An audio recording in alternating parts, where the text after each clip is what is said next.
उसका हमसे बदला लेना चाहता है। तो शीला उसे कहती है कि हम दुनिया की नजर में निर्दोष हैं, मगर तभी वहाँ डीकन आ जाता है जो वेली के डिवाइस को खराब कर देता है, इसीलिए वो कुछ सुन नहीं पाते। डीकन उन्हें बताता है कि किलगोर मेरा आइडिया था, लेकिन तुमने उसे मुझसे छीन लिया जिससे तुम इतने अमीर हो। शीला उसे कहती है कि सब तुम्हारा हो सकता था, मगर तुमने उसे बेचने के बारे में नहीं सोचा, और अगर हम भी तुम्हारी तरह करते तो आइडिया गैराज में ही दफन हो जाता। डीकन गुस्से में शीला के मधुमेह डिवाइस को खराब कर देता है, जिससे वो धीरे धीरे मरने लग जाती है और वो टीम को भी लेकर वहाँ से निकल जाता है। उसके जाते ही वेली शीला की आवाज सुन पाता है और वो जल्दी से उसे ग्लूकोज का इंजेक्शन लगाकर उसकी जान बचा लेते हैं। शीला उन्हें बताती है कि डीकन टीम को ले गया। फिर दिखाया जाता है कि स्टार लैब में सभी परेशान होते हैं क्योंकि वो टीम को नहीं ढूंढ पा रहे थे। सिस्को जिप्सी को लेकर काफी परेशान होता है, इसीलिए उसे बात करने बुलाता है और उसे कहता है कि मुझे पता है कि तुम मुझसे नाराज हो और हम कल डेट पर चलेंगे। तो जिप्सी उसे बताती है कि हमें आज डेट पर जाना था क्योंकि आज मेरे अर्थ के मुताबिक 111 डे नाम का दिन है, जो एक वैलेंटाइन डे की तरह ही अच्छा दिन होता है जिसमें दो प्रेमियों की सोल मिलकर एक सोल बनती है, इसीलिए इसे 111 डे कहते हैं। लेकिन इन बातों का कोई मतलब नहीं, हमें इस बारे में भूल जाना चाहिए। तो सिस्को से कहता है कि हम इसे भूल नहीं सकते, और सिस्को को 111 डे से एक सीरम बनाने का आइडिया आता है जिससे वो डीकन की पावर को रोक सकता था। वहीं आइरिस काफी परेशान होती है और वो बेरी को बताती है कि जब तुम 6 महीनों के लिए चले गए थे तो मुझे बहुत प्रॉब्लम का सामना करना पड़ा क्योंकि हमारी शादी होने वाली थी, मगर तुम गायब थे, इसीलिए सभी ने मुझसे तुम्हारे बारे में पूछा पर मैं कोई जवाब नहीं दे पाई। बेरी उसे कहता है कि मैं तुम्हें छोड़कर नहीं जाना चाहता था, मगर मैं फ्लैश हूँ, पूरी सिटी का भार मेरे कंधों पर है, इसीलिए मुझे जाना पड़ा। तो आइरिस उसे कहती है कि हमारी एंगेजमेंट हो चुकी है, इसीलिए अब हम दोनों फ्लैश हैं। तो बेरी भी उसकी बात समझ जाता है। तभी सिस्को ने बुला लेता है क्योंकि डीकन टीम की लाइव स्ट्रीमिंग कर रहा था, जिसमें टीम सभी को बता रहा होता है कि शीला कट और मैंने डीकन से किलमोर प्रोग्राम चुराया था जिससे हम अमीर हुए, लेकिन यह आइडिया डीकन का था। सिस्को भी उस लाइव वीडियो की मदद से डीकन को ट्रैक करने में कामयाब हो जाता है। केलिन बेरी को सिस्को का बनाया हुआ सीरम भी देती है जो डीकन की पावर को खत्म कर सकता था। वहीं टीम डीकन को बताता है कि मैंने सभी को सच बता दिया, इसीलिए मुझे छोड़ दो, लेकिन डीकन फिर भी उसे मारने लगता है। लेकिन तभी बेरी और वेली आकर उसे बचा लेते हैं। बेरी डीकन से कहता है कि इन्होंने तुम्हारे साथ गलत किया, लेकिन इनकी जान लेना तुम्हारा अधिकार नहीं, और वो बातों ही बातों में उसे सीरम लगाने लगता है। लेकिन बेरी के सूट में सिस्को ने अब हाईटेक टेक्नोलॉजी लगा दी थी, इसीलिए डीकन बेरी के सूट को हैक कर लेता है, जिससे बेरी हिल भी नहीं पा रहा था, और उसके वेपन सिस्टम को ऑनलाइन कर देता है, जिससे बेरी वेली पर अटैक कर देता है, जिससे वो घायल हो जाता है। बेरी की पूरी टीम इससे परेशान हो जाती है। सिस्को बेरी को वहाँ से दूर जाने को कहता है, लेकिन डीकन सिस्को की आवाज को कट कर देता है। वहीं टीम भागने लगता है। इससे मौका पाकर बेरी वहाँ से रन करके उससे दूर चला जाता है, मगर डीकन का अभी भी उस पर काबू था। बेरी एक पे फोन से स्टारले में कॉल लगाता है क्योंकि बेरी उस सूट से बाहर नहीं निकल पा रहा था क्योंकि सिस्को ने सूट में डेड लोकेशन फंक्शन डाला हुआ था। तभी बेरी के सूट में फ्लोटेशन मोड एक्टिवेट हो जाता है, जिससे बेरी का सूट फूलने लगता है। सिस्को बताता है कि मैंने इस टेक्नोलॉजी को इसलिए डाला था ताकि बेरी पानी में ना डूबे, और अब बेरी के सूट में बेबल प्रोटोकॉल एक्टिवेट हो जाता है, जिससे बेरी खुद थोड़ी देर में खत्म हो जाएगा। सभी से परेशान होते हैं, बेरी को कुछ समझ नहीं आता। आइरिस बेरी को एक आइडिया देती है कि तुम्हें खुद पर लाइटनिंग बोल्ट फेंकना होगा, जिससे तुम्हारा सूट काम करना बंद कर देगा, और जब बेरी ऐसा करता है तो सूट के सिस्टम बंद हो जाते हैं, मगर बेरी को भी इससे काफी चोट लगती है। वहीं डीकन टीम के पास पहुंच जाता है और उसे शूट करता है, लेकिन बेरी उसे बचा लेता है और अब वो डीकन में सीरम डाल देता है, जिससे उसकी पावर खत्म हो जाती है। वेली को भी होश आ जाता है। वहीं फिर हमें दिखाया जाता है कि सिस्को ने स्टार लेब में ही डेट का इंतजाम कर लिया था, इसीलिए जिप्सी भी वहाँ आ जाती है। वहीं डीकन को एक हाई सिक्योरिटी जेल में बंद कर दिया जाता है। जोए उसे बताते हैं कि अब तुम किसी भी इलेक्ट्रिक चीज को कंट्रोल नहीं कर पाओगे क्योंकि उस सेल के चारों तरफ कोई इलेक्ट्रॉनिक्स पार्ट नहीं था। बेरी डीकन से पूछता है कि तुम 4 साल पहले पार्टिकल एक्सेलेरेशन की रात यहाँ नहीं थे तो तुम्हें पावर कैसे मिली, लेकिन उन्हें कुछ नहीं बताता और कहता है कि मेरी तरह और भी है। जोए और बेरी को कुछ समझ नहीं आता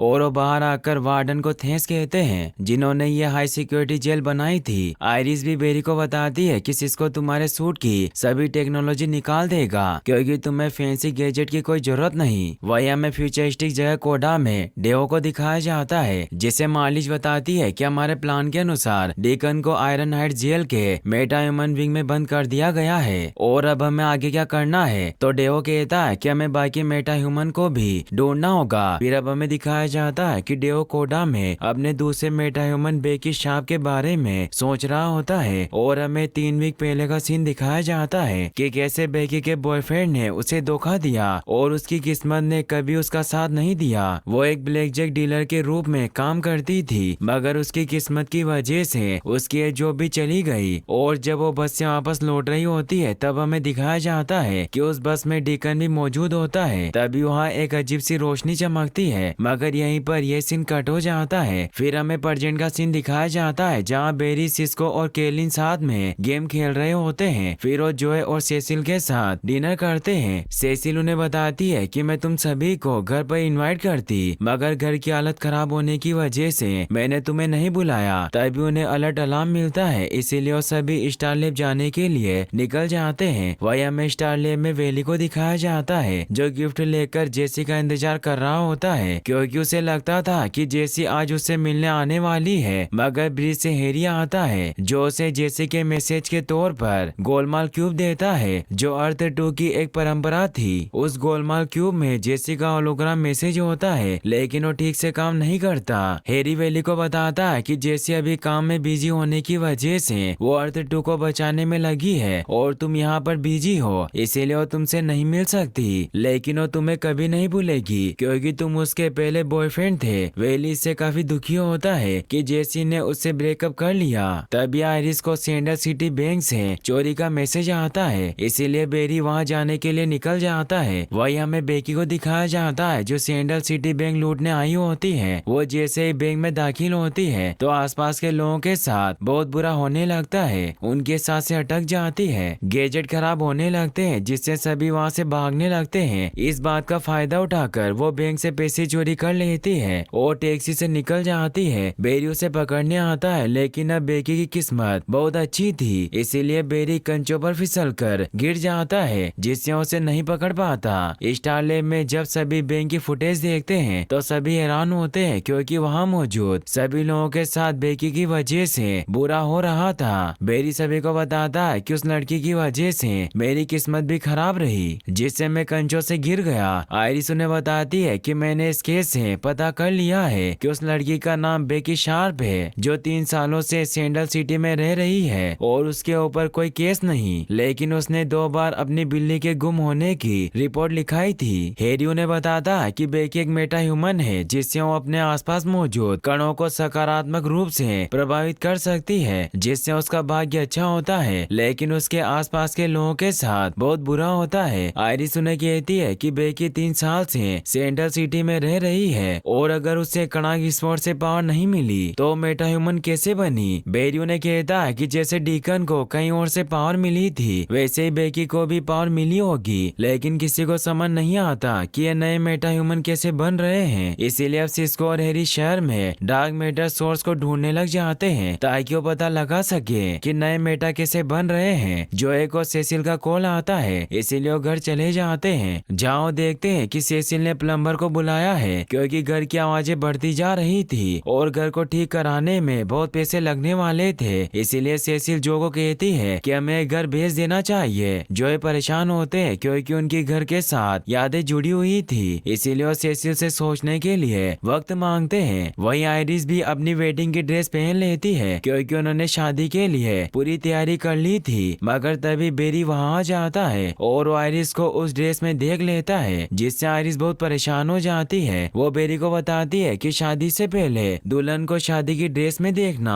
बहुत बड़ा अपशगुन होता है। बेरी उसे बताता है कि हम शादी नहीं कर पाएंगे क्योंकि हमने शादी के लिए जो विला बुक किया था उसकी बुकिंग कैंसिल हो गई। इससे आयरिस दुखी होती है। वही सिस्को और हैरी शहर में डार्क मैटर के सिग्नल ढूंढ रहे होते हैं। बेरी भी वहाँ पहुँच जाता है और वो एक चौराहे पर पहुँचते हैं जहाँ से डार्क मैटर सिग्नल आ रहे थे और वहीं बेकी को पावर मिली थी। बेरी को याद आता है कि यह वही रोड है जहाँ से वो 3 वीक पहले स्पीड फोर्स से बाहर आया था और उस वक्त वहाँ एक बस मौजूद थी। हैरी उसे कहता है कि उस दिन जो पोर्टल खुला था उससे डार्क मैटर बाहर आ गया जिससे बस में मौजूद सभी लोग मेटा ह्यूमन बन बन गए होंगे। स्टार लैब में सभी से परेशान होते हैं कि उनकी वजह से लोग मेटा ह्यूमन में तब्दील हो गए। आयरिस और वेली काफी दुखी होते हैं क्योंकि उनके साथ सब कुछ बुरा हो रहा था। उन्हें लगता है कि वो श्रापित हो चुके हैं। सिस्को और हैरी में भी लड़ाई हो जाती है क्योंकि हैरी बहुत ज्यादा एटीट्यूड दिखा रहा था। बेरी सभी को विश्वास दिलाता है कि भाग्य कुछ नहीं होता, हम अपना भाग्य खुद लिखते हैं। तभी जो को सेसिल का कॉल आता है, इसीलिए बेरी उन्हें घर लेकर जाता है। जो देखते हैं कि अब घर के पाइप लीक हो चुके हैं। बेरी उन्हें ठीक कर देता है, लेकिन सेसिल काफी परेशान होती है। जोए बेरी से कहते हैं कि सेसिल चाहती है कि मैं घर भेज दूं, लेकिन इसकी हमारे साथ बहुत यादें जुड़ी है और तुम और आयरिस भी यही साथ में बड़े हुए थे। तभी बेरी को सिस्को का मैसेज आता है क्योंकि उसे बेकी की लोकेशन मिल गई थी और बेरी उससे मिलने के लिए जिटस कॉफी शॉप में पहुंच जाता है, जहां बेरी देखता है कि बेकी के आसपास मौजूद सभी लोगों के साथ कुछ न कुछ बुरा हो रहा है। इसीलिए बेरी बेकी से कहता है कि तुम्हारे पास सुपर पावर है और मुझे पता है कि तुमने बैंक से पैसे चुराए थे और तुम अपनी पावर को संभाल नहीं सकती।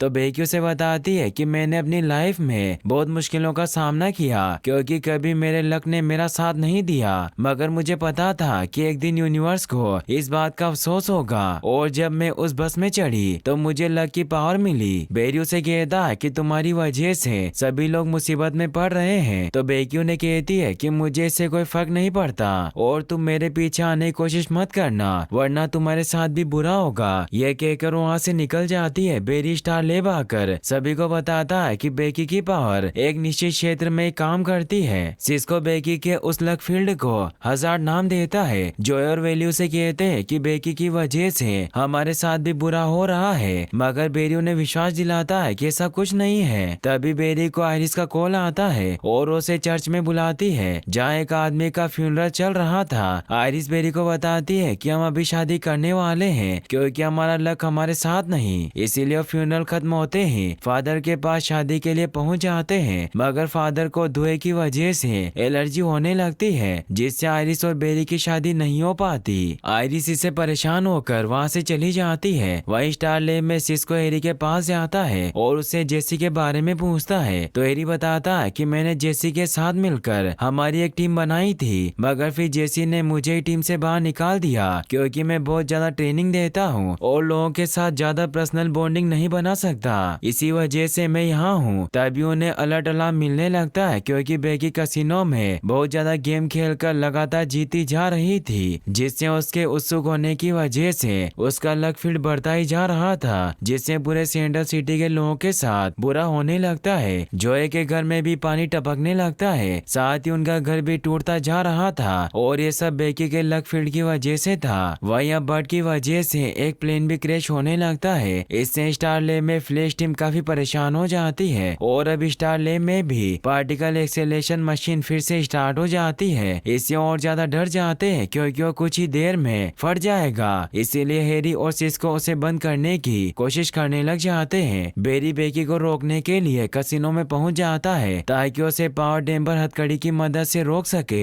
लेकिन वो बेड लक की वजह से खुद ही उस हथकड़ी में फंस जाता है और अब फायर अलार्म भी ऑन हो जाता है, जिससे सभी लोग वहाँ से भागने लगते हैं। वहीं सिस्को और हैरी ने बहुत हद तक पार्टिकल एक्सेलेरेशन को बंद कर दिया था, मगर तभी हैरी को आइडिया आता है और वो पार्टिकल एक्सेलेरेशन को चालू ही रहने देता है, जिससे हाइड्रोजन और इलेक्ट्रॉन के बीच टकराव होने की वजह से बेकी का लक फील्ड बेअसर हो जाता है। इससे खराब हुई चीजें पहले की तरह सही हो जाती है, जिससे प्लेन क्रैश होने से बच जाता है। सभी से खुश होते हैं और अब बेरी बेकी को अरेस्ट कर लेता है। अब बेरी वापस अर्थ 2 पर जाने वाला होता है, इसीलिए सिस्को के पास आता है। तो सिस्को से कहता है कि तुम्हें जाने की कोई जरूरत नहीं क्योंकि हम एक फैमिली है और ये तुम्हारा भी घर है। हैरी उसे कहता है कि मैं तुम्हारी भावना की सराहना करता हूँ, लेकिन ये मेरी दुनिया नहीं। तो सिस्को से कहता है कि क्या तुमने अर्थ 2 पर अपने लिए दोस्त बनाए जिन्हें मैं नहीं जानता, लेकिन हैरी का कोई दोस्त नहीं होता। सिस्को से समझाता है कि तुम्हारी कोई लाइफ नहीं है, तुमने अपना सारा समय जेसी की चिंता करने में बिताया है, इसीलिए उसने तुम्हें खुद से अलग कर दिया